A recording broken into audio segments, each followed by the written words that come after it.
Hello again, everyone, and welcome back to the Faculty of Science and Technology here at the UWI Mona as we continue to recognize this January 24th, 2022 as World Education Day.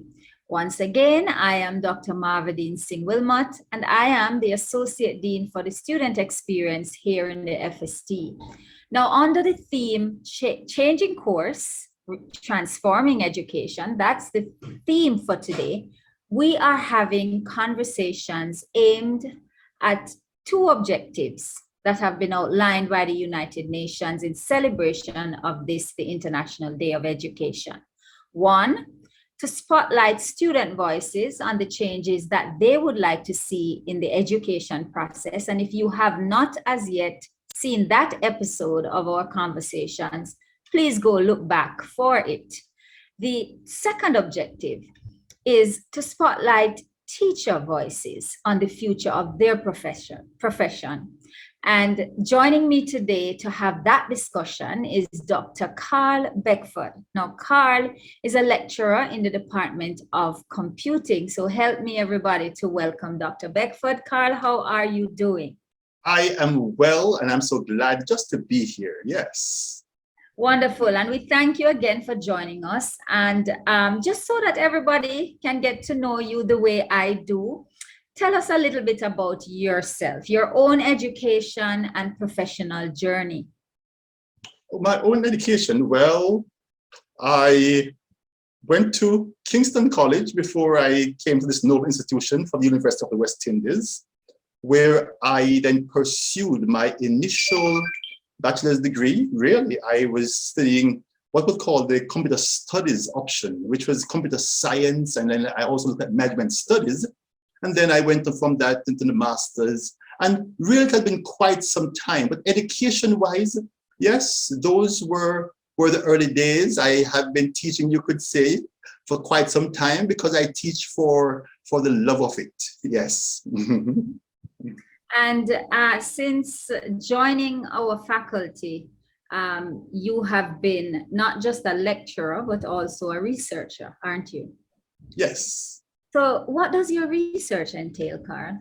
Right. So my research is really in software engineering, but specifically in online learning. In fact, after I had completed the master's, I did the doctorate in software engineering, but the specialty I was looking at online learning.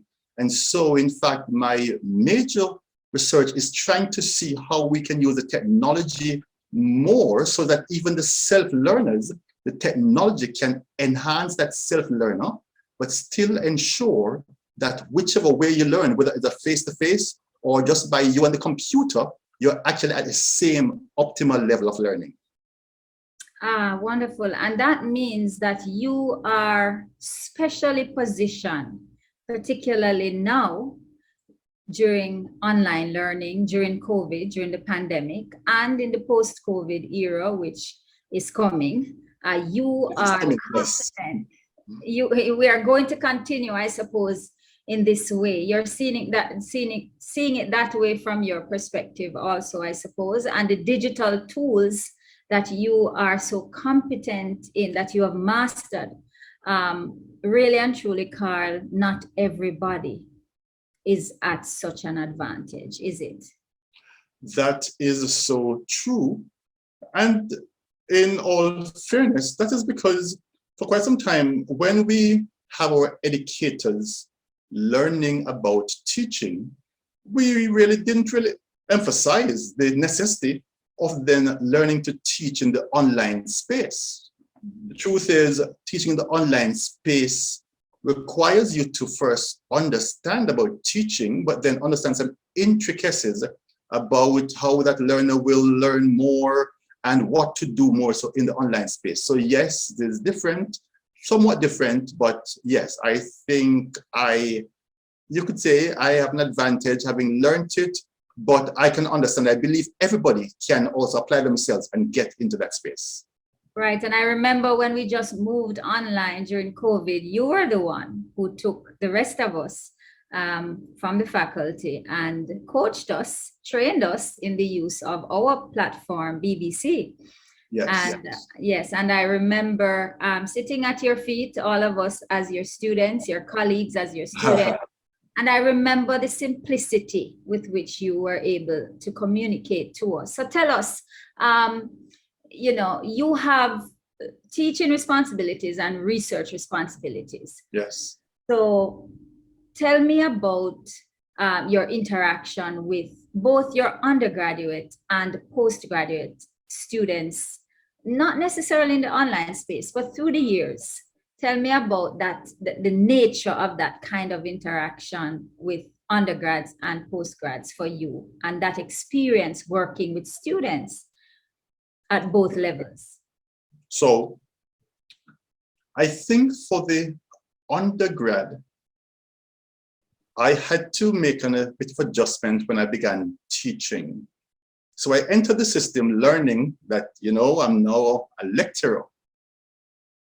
I found that somewhat the undergrad students seem to learn or grasp the material even more when they feel that you, as the teacher, lecturer, actually deeply concerned about their own learning. So hear this, same material, but yet they seem as though when they feel that you are so interested, it seems as though they want to do better. So at the undergrad level, I find that actually works. And I find that for the graduate level, what works is causing them to understand that they should really see themselves then as the owner of some information, and then they are really just applying themselves at this higher level in terms of using that information and just to see how much that can be applied to solving problems. And I think that has been the approach between the undergrad and the graduate, and it seems somewhat to work, I believe. So is it difficult for you, to adjust the approach as you move from working with your research students to your undergrad students, or does it come very naturally to you? Maybe now it comes natural. Before, I almost had to consciously decide which approach to use. In other words, I had to think about, I'm now going to teach this one, that one, and do that. But now I tell you, it's almost, I remember somebody, a grad student once said to me, because they were waiting on me and they were in the undergrad class, and they said, it's almost like you put on a new persona once you move from the undergrad to the grad. I said, yes, I think maybe it's no experience, but it wasn't easy, but I think that's what I now do based on what I really want to bring across or to deliver. And were you ever trained in education at all? Did you ever do any courses in teaching? And interestingly, no, I was not. except that when I began doing the PhD, and because the PhD was on software engineering, majoring in online learning, I had to then get into all the education material. And then I was discovering all these tools, and I was like, okay, really, all these things exist? So I think in that case, I was learning some things, having to go through that material, and then because I had applied as I brought the two, the computer science and the education together. So Carl, did you, unlike the rest of us, rejoice when COVID-19 sent all of us into online learning? Actually, well, I don't know if COVID has brought much to rejoice about, but what I'm getting at is that you must find teaching in this online space so much easier than many people across the world are finding it. And that's what I'm going to make now. So I guess the rejoicing came, and not just for me, I think other lecturers also in computing, because we, in fact, had many of our courses also being online. So the rejoicing was that there was an ease of transition because we were already in that space. We were actually teaching both face-to-face and online. And so our courses already were primarily being created for the two realms. And so the transition really meant, okay, let's think about this now. When they're purely online, what do we want to do? What else do we want to think about? So I presume that's where the rejoicing would be, as opposed to having to now relearn and get into the space and wondering what changes to make. Right, right. So I know it takes a lot of time, Carl. I know it's time consuming. And in fact, it's intellectually demanding to do research and even to lecture, to tailor, like you said, to understand your students so that you can tailor those lectures and deliver effectively so that you can transform your students. How do you do both? And how do you find time to do these things so well? Right. And here's where now I'll admit that just before COVID, I think I had this better balance between the research and teaching and research. We've actually discovered that the purely online teaching learning process is not only more demanding, but seems to consume more hours. And why is that so? There is, and of course, the books tell us, there are many blurred lines as to where does the work hour end and the school hour, the work hour end and the family life begins, and so forth. And so you have longer classes, longer meeting times, and so forth. And so I must admit, even though I've done some research over this COVID time, I've done less research. But I think being now in what I call the second year of COVID, I am now learning this balance. And so, yeah, because I must admit, over these 2 years, what we're doing was like tweaking the material, tweaking how we get over this, tweaking how we do the videos, and tweaking exactly even how we were to bring across the material, just to ensure that even in the online space, the students were still learning. And I think there's a fair balance now of getting that on the way, and then the research has started again. And I think, yeah, we will get it right. Yeah, I think I can relate to that. I do feel like this year I can, even though my teaching load is quite heavy this semester, but I have some things in place and I can more comfortably, get into my lectures without spending so much time because we have prepared. But, you put a lot of time into teaching and you have been honored with numerous teaching awards. And like I said, I had the opportunity to sit at your feet when I was learning how to use BBC and navigate online and teach online. You were my teacher. And so I know how very good you are. What I find about you, Carl, is that you break down the most complex of concepts to very simple language and very simple steps, very clearly articulated. And I did really appreciate that. But I want to focus on these awards that you've got for teaching. What do these awards really mean to you? Or have you got so much that, nowadays it seems just natural and it doesn't feel any way again? Do they continue to mean much to you? For this, I must give the proper answer because I confess that when the awards come, they normally take me by surprise, only because, persons who teach do not teach expecting awards. So when they come, and yes, I've also received awards outside of the University of the West Indies, but other, we call it professional courses I also do for the UWI. I think what they really mean is that there are truly some students that appreciate how the teaching learning process has taken place, because you could say I normally award myself when I see my students pass a course, because I tell you the truth, I do not believe in lowering the standard.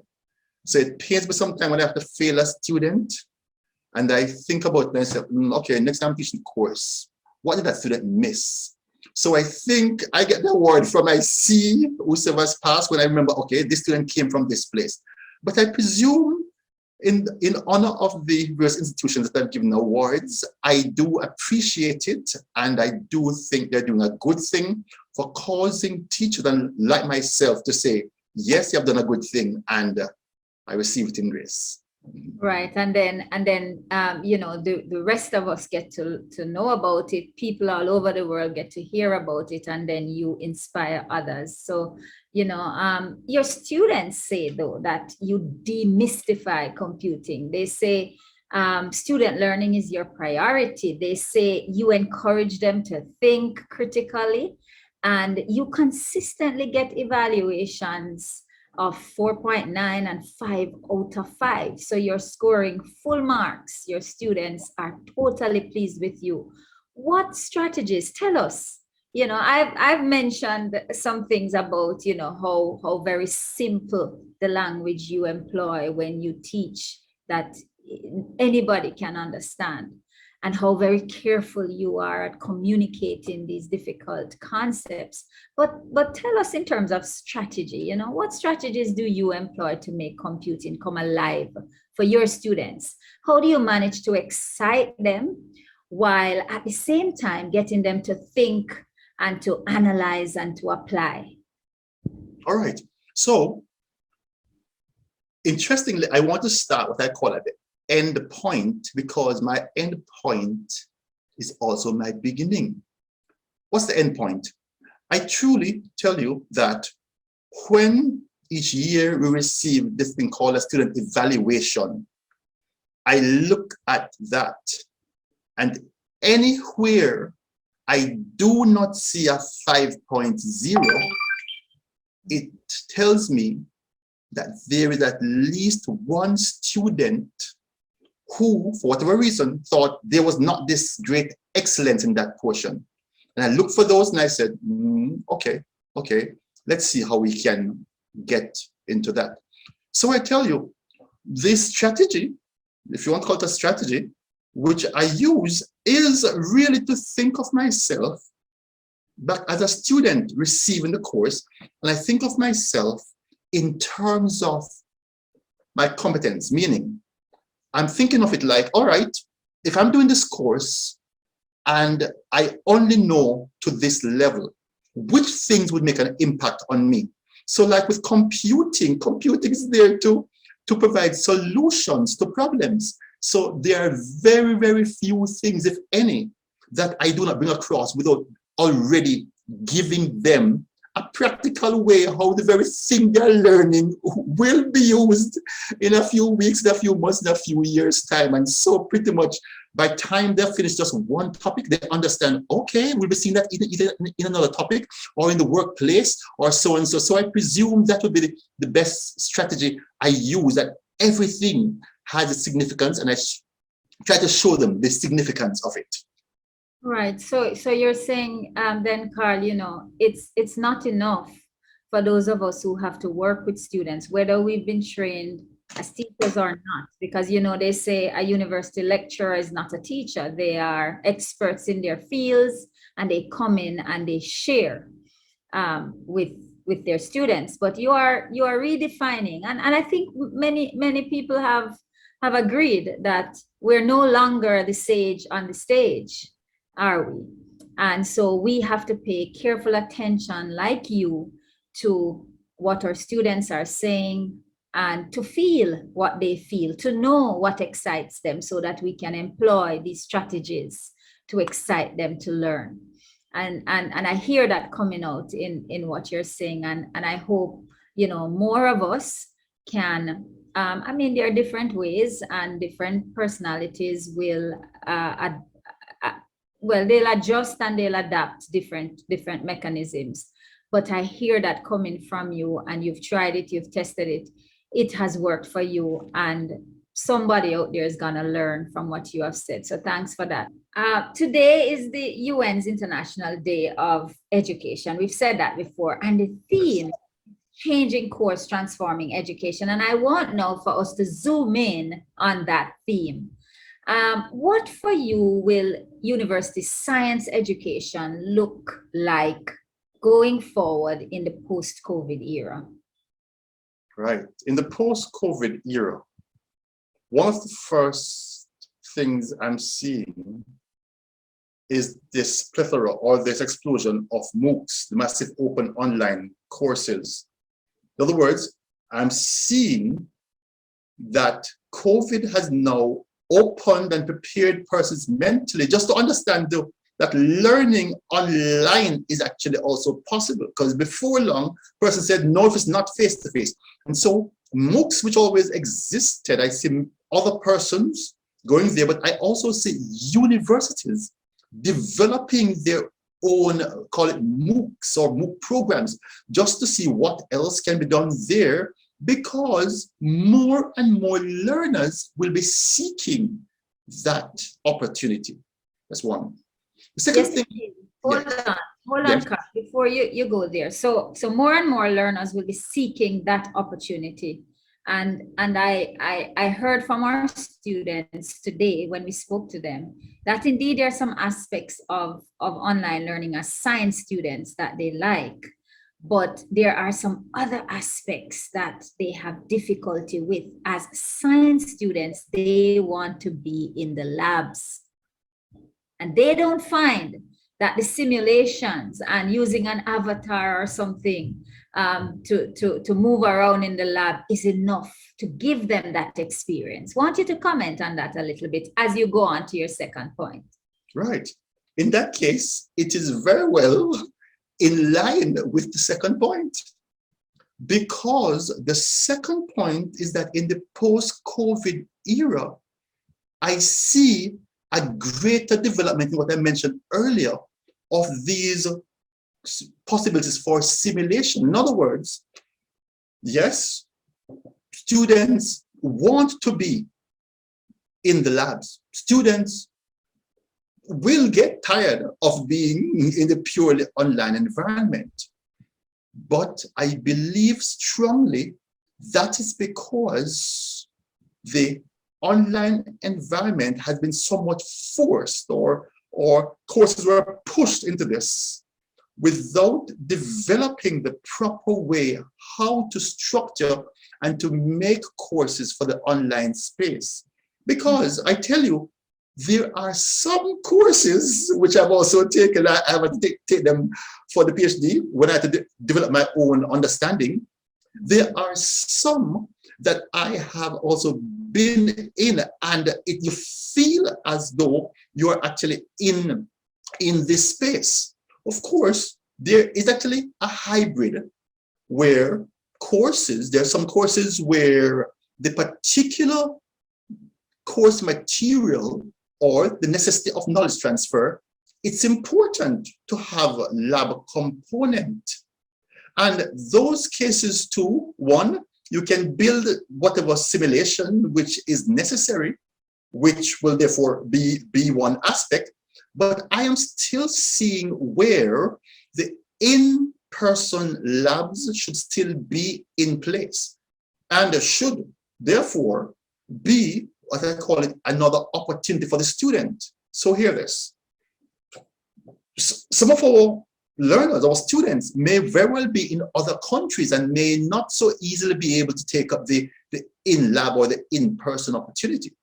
But I'm believing that the opportunity should be there. So we have the up-to-par simulation environment, as well as the lab, the in-lab, which therefore gives, and part of the own research I did also was how to cause, whether you learn online or you learn in person, cause it to be the same level of learning. And I'm believing, right, some of those things are going to be advanced and are currently being advanced and being fast-tracked now. And I'm believing, yes, some of those are the things we'll see in the post-COVID era.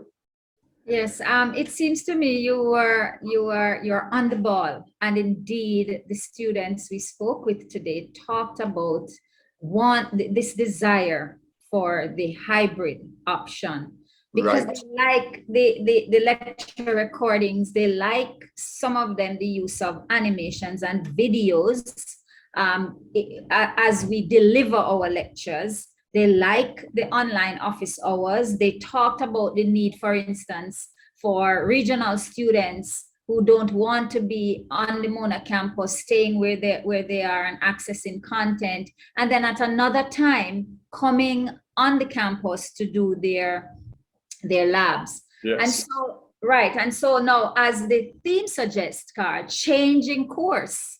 Right. So in that context, what we are doing now in terms of delivering our lectures online in the FST, and then bringing students up. In fact, week after next, most of our students will be up for face-to-face labs in the faculty. Some have already started. Yes. So we have that hybrid mode already going on. Well, so we are beginning the change, of course, would you not say, in the FST? I strongly agree.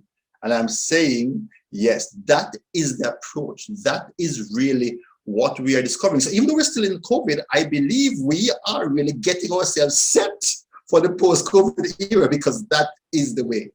So what additional infrastructure, what additional resources, what additional personnel, what are you seeing in terms of the needs then of the faculty, or what we as part of the faculty would have to put in place in order to make this transformation complete? Or will it ever be complete? So let's see, what are the things I'm suggesting that would, or I'm actually recommending to be in place. I believe that our, call it facilitators or instructors, including even the persons who will be, say, overseeing lab or doing tutorials, should be brought up to speed or trained in just some necessities also for the online space. In other words, yes, they are and would have been like in the UE case, where we had a brick and mortar structure primarily, and we had one online campus, and we had some courses. We had, I thought, an established brick and mortar methodology. Now, as we go to this more like a click and mortar, which is really the hybrid, we want to ensure that all our instructors, lecturer, facilitators, even the persons who will be overseeing the lab, such that even you have like a walk-in lab, whether online or in person, that person should be of the mindset of not just what the in-person person are dealing with, but also the online person. Things like, I know online, somebody does, the learner doesn't like to turn on their camera, and that now seems to be the accepted standard. But yet, the facilitator, the instructor, if they're online, whereas they're in person, they would see the person's face and know what they're getting or not getting. Online, they now need to, just from the sound of the voice, interestingly, need to pick up some of these things. So I guess I'm saying, similar to how they would have learned to operate in the in-person environment, in lab, I'm thinking, so I'm seeing where training should be taking place in both modes, through the hybrid mode, which therefore will ensure that students are getting it. So the training is important. Concerning the technology, yes, the technology, I believe, has to be developed. And in fact, I mentioned already that I actually know of technology that are now being developed to fast track, yes, creating online space to match the in-lab. But really, we would say having both things in place to ensure that both things can be operating at the same level. It's interesting, the things you brought up, because students have in fact brought up similar things. They didn't talk about the fact that many of them do not turn their cameras. Well, hardly any of them turn their cameras on. But they talked about the fact that sometimes their lecturers in the online space do not want them to even turn their microphones on. And it brings me, when you spoke just now, to thinking that as we change course, we do need to develop in the click and mortar. I like that, brick and mortar to click and mortar. In the click and mortar modality, a new education policy or a policy, to guide us in the click and mortar mode when we, there are some guidelines when you go into a lecture, we are for it to be effective, because sometimes even the lecturer doesn't turn the camera on. I'm hearing from students, and students want to see the lecturer.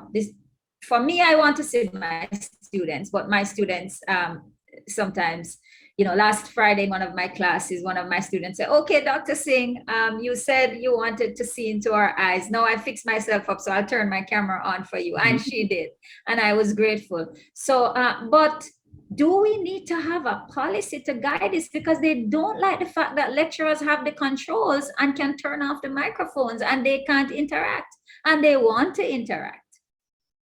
Yes, and the policy becomes necessary because then without a policy, some guidelines, some structure, then the lecturer or even the students will do as they are as they're led to do. So then a lecturer will then do what they think is best at that point in time. What the policy does, it says, all right, this is what we're recommending to be the best standard. This will enhance learning at the highest level or the highest standard. And so this is actually what is recommended.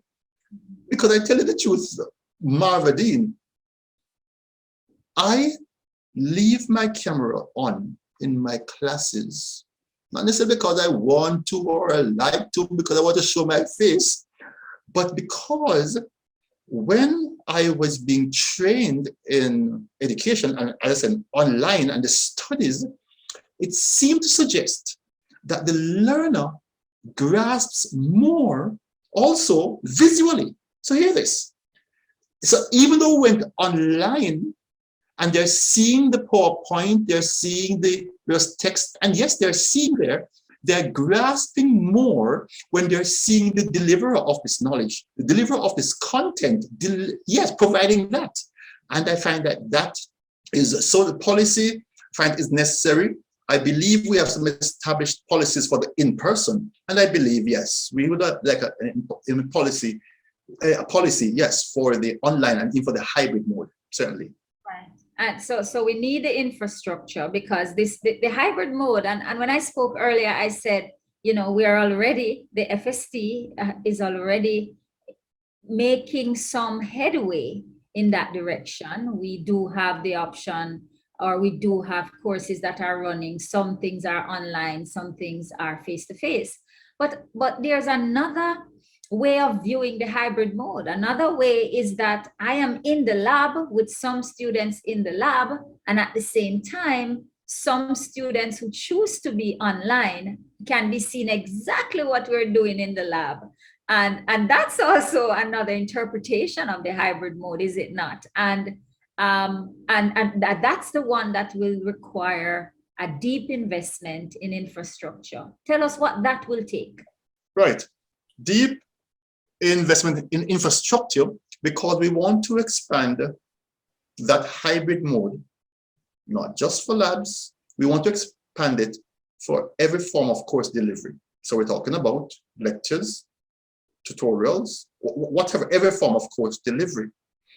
So the infrastructure, which is most necessary in terms of when we're talking about, yes, video conferencing and the highest form of telepresence, where the students can, in fact, see not just the lecturer, the deliverer, but see other persons. So those online can see other persons in the learning environment.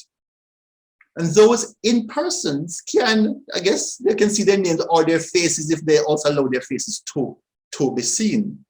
Not just that. So that now is for the sight in terms of being seen, and then the capacity of then causing the person who speaks in, say, the lecture room, in the lab, asks a question. Sir, so-and-so, it's amazing that in lab, when that person asks a question and the answer is given, even then, there was a transfer of knowledge. Now, if a person's online can only hear those online, it is then lessening the knowledge transfer. So we also want the technology where, yes, they're also, whether you're online or face-to-face, you're seeing the same type of person, you're hearing, yes, and so as they participate, you're hearing the same dialogue. And then comes the third aspect, which is you want the next now computers, technology, run the simulation, where as you're showing things in your room, well, if it's not on the computer, it could be some other equipment being used. The necessary cameras should be in place to be capturing those real time and in a way such that those online are not seeing it too small. So really it's talking about, yes, the in terms of the capacity for the camera and for the also for the audio, for the microphone system, and for the whole video conferencing technology. Really, we're building an entire telepresence in the various course delivery rooms. And once again, I'm saying it's a tutorial room, or it's the lab, or it's the lecture. Those things would have to be put in place. And clearly, it may not be done all at the same time to every room, but we want to then develop what we think is the ideal standard and begin for that somewhere, and then we can always expand that to other rooms. So Carl, you know, all of this, when you speak about this, I'm thinking the role of a university lecturer will really have to change, will it not? And, yes. And all of us who are in this business, you know, we are experts in our field, and we go in and we share with our students, we inspire, we motivate. Now delivering a lecture and ahead as we move, when the pandemic has ended, it is going to be totally different. Just for a few seconds, tell me how you envisage the new role of a university lecturer. For a few seconds, new role of the university lecturer. How will it change? Right. How is it changing?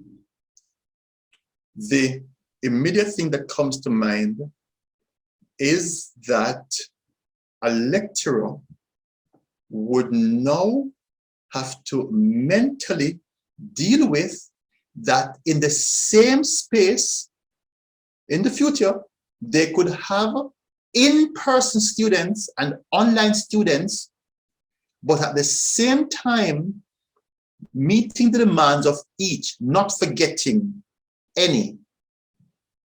In summary, will that take new training or just a new conditioning of our minds? What is it going to take for us to be able to handle that? So let me think about whether it's this new training or new conditioning of the mind, because up front, I want to think it's new conditioning of the mind, but I also happen to know that there may be one or two or some lecturers that do not foresee themselves doing that. They say, all right, give me the online and I'll just switch totally. Give me back the face-to-face and I'll switch totally. Don't tell me at the same point in time I should try to be thinking about both. But I think, yes, maybe the more that lecturer gets into it, maybe it is self-training, which really is just conditioned their mind. But I think maybe more so than the training and the mind game, maybe it's a willingness. And the willingness, therefore, should come after an acceptance. Maybe an acceptance that this is the new way forward. And this is what we're thinking of. This is where we're going. And then maybe a willingness. I think those two things being in place will therefore work on could be training or self-training as well as the mind shift.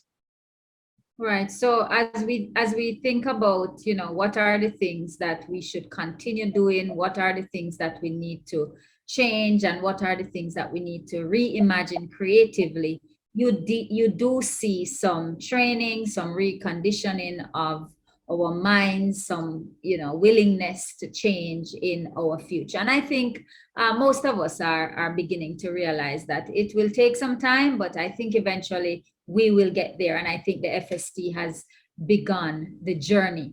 So the other thing I want to get to as we try to wrap up and come to a change, I want to talk wider now about education in Jamaica, and the role of education. I see education as being crucial to sustainable development. We have already recognized that, and Sustainable Development Goal number 4 says quality education. Quality education means, equity in education, means accessibility in education, and means effectiveness, I think, of education. These are 3 areas of a real concern in education today, especially in Jamaica. And my question is, what will we have to do to make science education accessible and empowering to all Jamaicans? Because, Carl, if every single individual in the society does not have a certain level of education, we are going to be in trouble. All of us will have to know about how to protect our planet. All of us will have to know how to navigate in the online space, to do business, to learn, to do everything. This digital divide will have to go, we will have to get all our people educated and digitally literate. What will we have to do? And all of this is science, technology, STEM. What will we have to do to make science education do this thing for Jamaicans, empower them? What will we have to do, Carl? So let's first hit the problem as the first nail on the head. And in fact, I think you've hit it already, because that's where I want to start. The digital divide is caused from this lack of access by some to the technology, and where not the technology, then the access to the technology. And even the University of West Indies discovered that when students went back home, not just to other countries, but different parts of Jamaica, then it hits some of us, whether as lecturers or administration, that, wow, students are now complaining they can't get access to the material, it costs too much. And yes, I know one student told me that is okay, sir, go there. On the weekend, I'll go into the town square by the internet cafe and get the notes.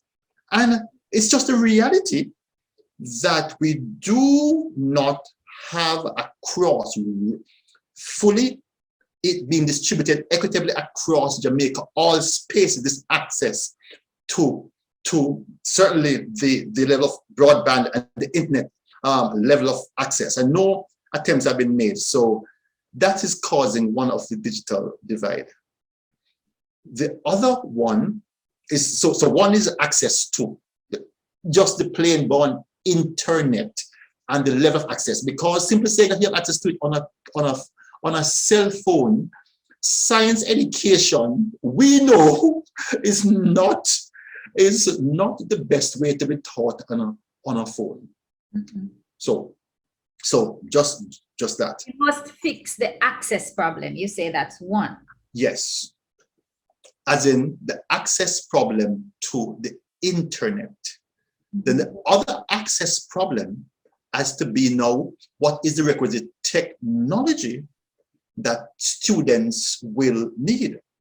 I happen to know that already computing has had some discussions, and maybe we could see if it may be a wider spread for the faculty, whether do we come to a point where it becomes necessary to include something in the school fee where every student then would actually get a laptop as we think it is necessary, because we are now in the era. One of the growing trends now is BYOD, bring your own device. So yes, so now I'm talking about access to the actual necessary technology. And so that really has to be considered. I know the university is trying some things like making loaners from the library and so forth, but then just to consider whether it's necessary to also have that in terms of the hardware. And then in that vein now, on the software side too, those would be loaded up with the necessary technology. Now we're talking about education widespread, because we're seeing this model may not just be necessary for universities. It may not be just necessary for universities, because maybe the model should be adopted long before tertiary, maybe from the secondary, because we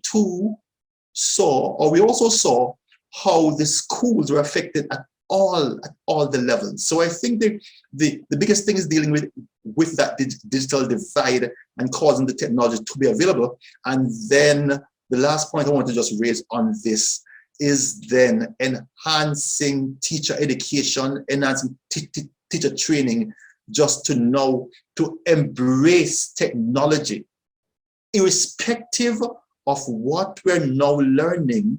We're now understanding that science education should just embrace technology, because whichever era it is, there is no moving forward science education without technology and embracing of it. And so in the training aspect, I'm saying that needs to be done at wherever we are going to deliver this training for our lecturers, whether in the short courses or the teaching colleges. It must be that you do not leave this training, this institution, or so on, unless there is a level of ensuring that you're comfortable with technology. Absolutely. So tell me, do you know, I'm just here thinking now, is information technology, or is it compulsory up to at least the CSEC level in Jamaica? I'm not sure myself. Right. I don't think so. Right. My understanding is that only some institutions make it compulsory. Some institutions. In other words, it's currently not a policy. Right. And so you are suggesting that at least up to what level do you think that information technology and well, I'll ask that the other question separately. Up to what level? Do you think up to CXC, up to K? I am thinking, right. Even though I am in computing, and I would love if everybody does computing at university, I am really thinking that it should be mandatory up to the CSEC or which is really the CXC lower level, not CAPE, but up to that level. And then allow them thereafter if they want to choose it for university. But I think it should be. In fact, not just that. When I go to some of these conferences, it's amazing. At some countries, it is already so. Yeah. It is already so. Right. I have to say that the FSD also has this Tech for Science program. And what we're trying to do is to get people who have devices, people have changed and companies have changed out their devices, and these devices just need some reconditioning. They're in working order, and they meet some minimum requirements, and we take them, and our team in the FSD, we get them reconditioned, we get them ready for our students, and we have the library administer distribution to help our students who are without devices. That's what we're doing now. But I do think, and I do agree with you, that going forward, this is something as a university, and even as you said, as schools all over Jamaica must begin to think about. I know one or two private schools who do it, Yes. And they provide computers and you pay for it in your school fee. But in terms of equity, you know, not everybody can afford, not all of us as Jamaicans get to access those high schools. There are some private high schools in Jamaica who do it. So Right. it might be the way forward. So Yes. we're moving forward a little bit. And I want to, this question, I'm just beginning to think about this as we talk, and we are coming to an end here. But can you, Carl, could you bring to the fore any transformations that you are aware of that are in action right now that have the potential for scaling? You have already talked about scaling to advance the digital inclusion. You've talked about that. But any other transformations that are in action that you think are in action to advance competencies among our students and skills among our students in not green chemistry, in environmental science, in knowledge about climate change, for instance, and protection of our planet? Any transformations that you know of with the potential to advance gender equality in STEM? Do you know of, I know we don't have a problem really with women in STEM in our faculty. We are graduating more females than males, at least at both the undergraduate and postgraduate levels. But we still have a problem with women advancing in STEM at the higher levels in our country, certainly at the professorial level and so on. Any transformations you're aware of? And I know I'm asking many things in one here because my mind is just going off, wanting at this moment as we begin to close to just highlight the transformations, because this is World Education Day. And in addition to spotlighting people like you who are transforming in terms of the delivery of education and education itself, and the students who are, major stakeholders in the process, I want to spotlight not just the voices. I would like to spotlight some of the transformations that are in action. So let me sum up that question again, because I'm thinking out loud as I talk. Even if you have already said it, Carl, as we close, could you help me to showcase the transformations that are in action that have the potential for scaling to advance digital inclusion, to advance gender equality, and possibly to advance green competencies and green skills? All right. So, yes, you've mentioned quite a number of things that maybe different technologies would advance, different ones. But in terms of, I'm thinking to assist with like gender equality, if it's needed, there is this, and I really think AI, artificial intelligence, is going to be one of these tools, call it tools, that's going to assist us. And work has already started there. That is because we now have people now learning in what's called like these virtual worlds, where they are just more comfortable in that space, which therefore causes them to be themselves and so that moves the learning. But the one I want to mention, which I want us to keep in mind, because I see the technology developing, and in fact we'll be looking at that in some more research, is what we call VR and XR, which is virtual reality and extended reality, where now we can now advance education in different places and cause, yes, whether the gender equality or the balance, it really means causing various persons to access this technology in a way where it maybe suits their level of thinking, and so it can match them. I think those are the ones that I want to mention. There could be others, but those are the ones that come to mind readily in terms of where I think those are going to assist. Right. So AI and XI, you said extended XR and VR for extended reality and virtual reality. yeah, XR and VR. Yeah, I think those might be how are those in Jamaica? How are those being applied in Jamaica? AI, I would like to say, is now on the rise in terms of its own research and how it's being applied and used. VR and XR, I think, is rather limited. We have very few, few, few, few in the area. I think more thought, it was given more thought when the pandemic hit, and then they were seeing necessities. But right, so I think we could say we would be behind somewhat compared to the rest of the world in those areas. But Jamaica has been known to adopt quite a few technologies as we see the need. So I believe we'll get there. Right. So those are we just need to scale those up. So but those are coming. All right, Carl. So final question for you as a master educator. What does it mean to you today that the UN has designated January 24th, has designated a day for us to celebrate and to highlight, as designated a day, World Education Day? World Education Day. I think the UN firstly should be commended for having that thought and then for making it a reality.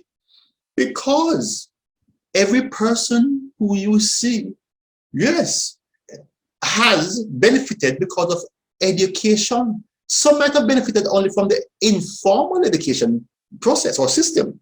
But even then, this looking and highlighting the necessity of education is most important. And I think recommendation is necessary. And I think just explosion cause persons to think more about even their own education. I know we heard it growing up that if you really want to take your life forward, you need education. Even if you don't have the money, you need education. You don't have this education. And really highlighting education, and in this way, I think is most necessary and should be commended. Wonderful. Thank you, Dr.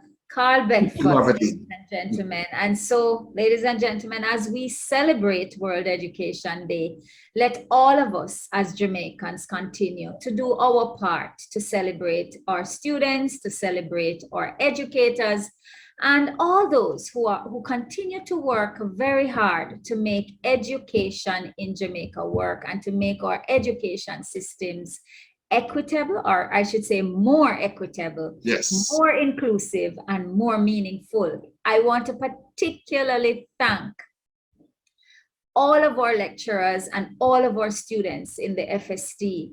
I want to thank all our administrators, all the technical and ancillary staff, because we've got to remember this, to deliver what we deliver to you, our students, and to you to transform the nation like we have been doing, because we can name the movers and shakers, and we can name the students who, like you say, Carl, education has elevated them.